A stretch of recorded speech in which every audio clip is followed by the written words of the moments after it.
everyone, welcome to Dear English. I am Swapna and we are going to do class 10 CBSE chapter from the diary of Anne Frank by Anne Frank herself. So this would be a little different chapter from the rest of the chapter in your book. This is an excerpt. What is an excerpt? Excerpt is a small part from a book or film. So this is an excerpt written by a 13 years old Jewish girl, Anne Frank, who witnessed the horrors of the World War II. Now, ये chapter आपके बाकी सारी chapter से अलग है. ये एक real account तो है ही. इसकी खास बात यह है कि एन फ्रैंक की पर्सनल डायरी से निकाला हुआ एक छोटा सा सेक्शन है जो कि आपके बुक में पब्लिश किया गया है. अब थोड़ा सा एन फ्रैंक के बारे में भी जान लेते हैं. एन फ्रैंक एक 13 years old German Jewish girl थी, जर्मन बोर्न जूइश गर्ल थी. During world war II German पर नाजीज ने अटैक कर दिया था. तब एन फ्रैंक अपनी फैमिली के साथ बचने के लिए नेदरलैंड्स आ गई. वहाँ पर भी नाजीज ने कब्जा कर लिया और एन फ्रैंक और उनकी फैमिली को 2 साल तक छिपना पड़ा. एन अपनी फैमिली और अपने दोस्तों के साथ उनके फादर के ऑफिस की बिल्डिंग में छुपी रही 2 साल तक. फिर उन लोगों को कंसंट्रेशन कैंप भेजा गया. कंसंट्रेशन कैंप क्या होता है? उसमें यूजुअली जूइश लोगों को भेजा जाता था जहाँ पे बहुत टॉर्चर किया जाता था. नाजीज लोग जूइश को भेज देते थे कंसंट्रेशन कैंप और वहाँ पे बहुत ज़्यादा टॉर्चर किया जाता था. वहाँ पे एन और एन की फैमिली को भेज दिया गया जहाँ पर एन और उसकी बड़ी सिस्टर की डेथ हो गई. Otto Frank, father of Anne, इकलौते सर्वाइवर थे उस ग्रुप के. वर्ल्ड वॉर II के एंड होने के बाद ऑटो फ्रैंक एम्स्टर्डम आए और एन फ्रैंक की डायरी को पब्लिश कराया. The diary was being published in English under the name of The Diary of a Young Girl. It was originally written in Dutch but was translated and published in English. और ये काफ़ी famous book थी. There have been several films, opera, theatrical production based on this diary. Anne Frank को उनके father ने उसके 13th birthday पर ये डायरी गिफ्ट की थी. For Anne Frank writing diary was a strange experience.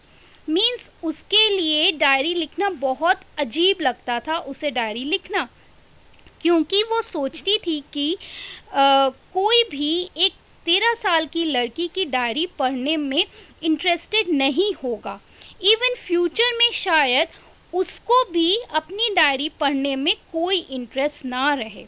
But फिर भी एन ने डिसाइड किया कि वह डायरी लिखेंगी because she doesn't have any friend with whom she could share her feelings, her thoughts. Anne की कोई ऐसी फ्रेंड नहीं थी जिसके साथ वो अपनी बातें शेयर करे. she felt she needs to get all kinds of things off from her chest. एक दिन ऐसा हुआ कि she was feeling depressed, bored, she was not feeling good.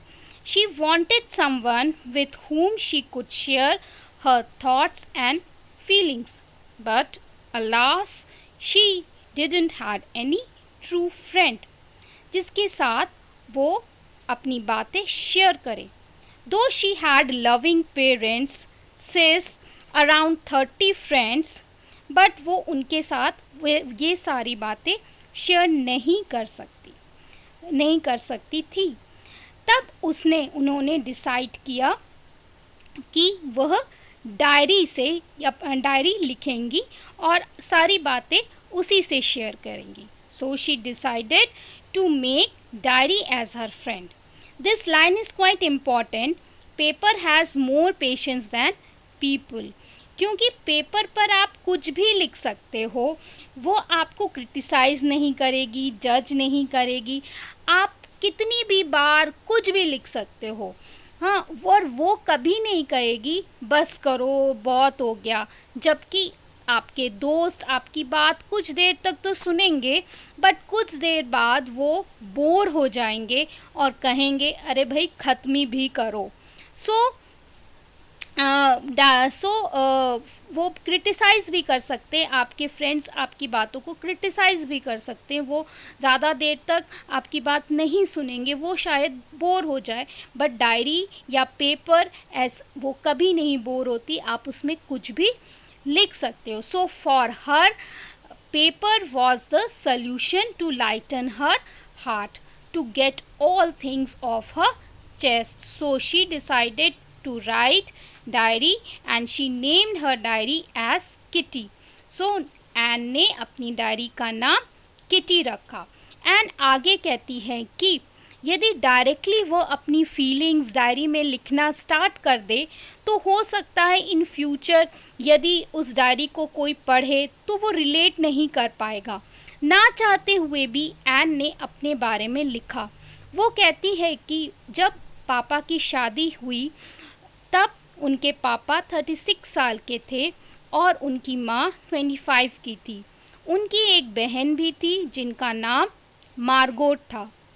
She further says Margot was born in Germany in 1926 while Anne was born in 12th June 1929.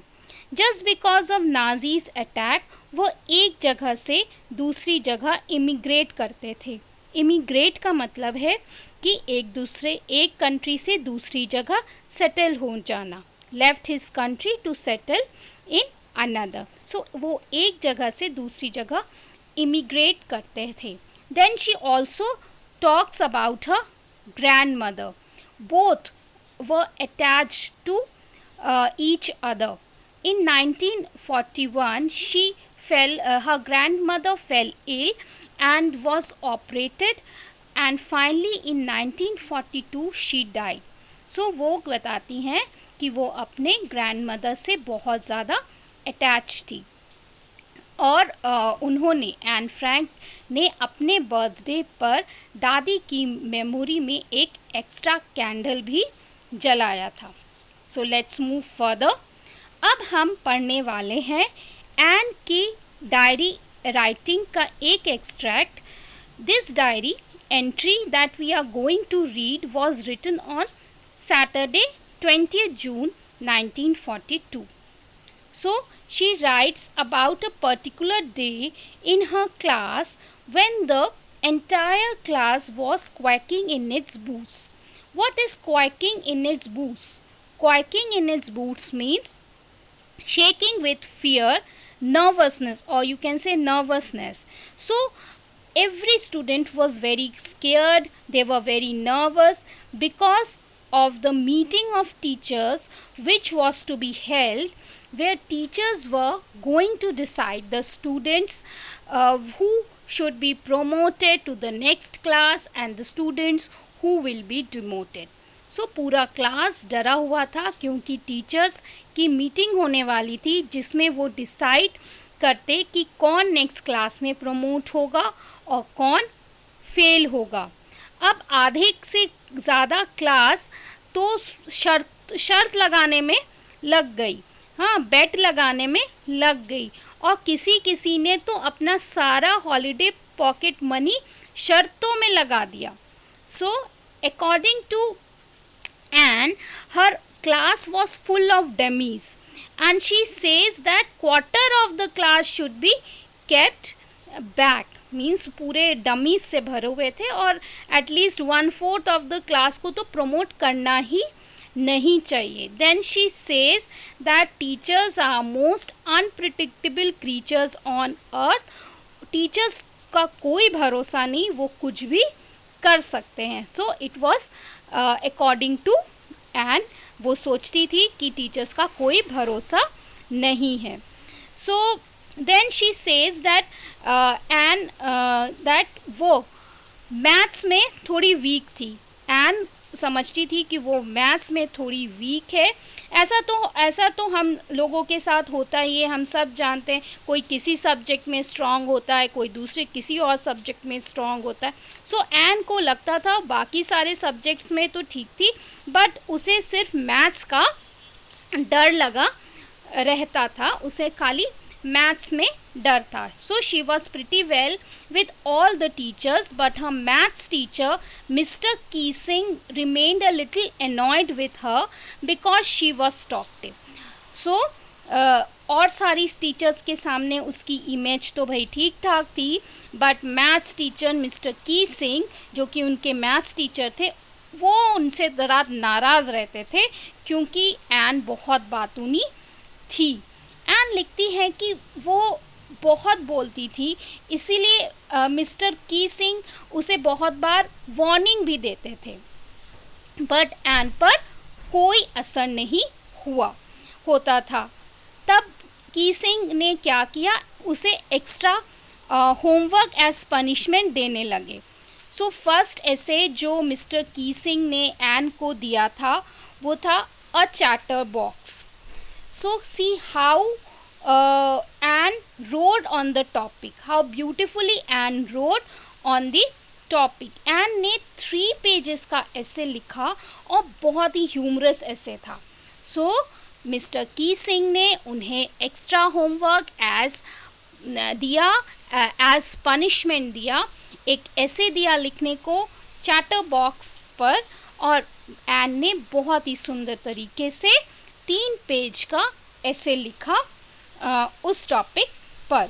बहुत ही humerus, बहुत ही मज़ेदार सा ऐसे लिखा। क्या लिखती हैं, चलो देखते हैं कि ऐसे में क्या लिखती हैं। वो लिखती हैं कि टॉकिंग तो स्टूडेंट्स का ट्रेट है, कि बातें करना तो स्टूडेंट्स की आदत होती है। फिर वो आगे लिखती हैं कि शी ट्राइज टू कंट्रोल, वो कंट्रोल करना चाहती है, वो बहुत कोशिश करती है, पर उसे पता है कि वो ऐसा नहीं कर पाएंगी क्योंकि एन की माँ भी बहुत बातूनी थी। सो वो कंट्रोल करने की कोशिश करती है, अपनी ये हैबिट को, बातों की ट्रेट को कंट्रोल करने की कोशिश करती हैं, बट वो नहीं कर पाती क्योंकि वो कहती हैं कि उनकी माँ भी बहुत बातूनी थी और ये वाला ट्रेट उसने माँ से ही विरासत में पाया हुआ है। So she says she has inherited this trait from his mother.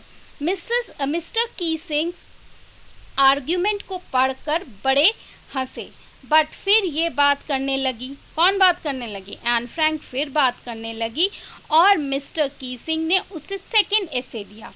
अब सेकेंड ऐसे कौन सा था? Incorrigible chatterbox. She wrote, अब इस पे भी दिस एन ने लिखा, she wrote it and gave it to mister कीसिंग।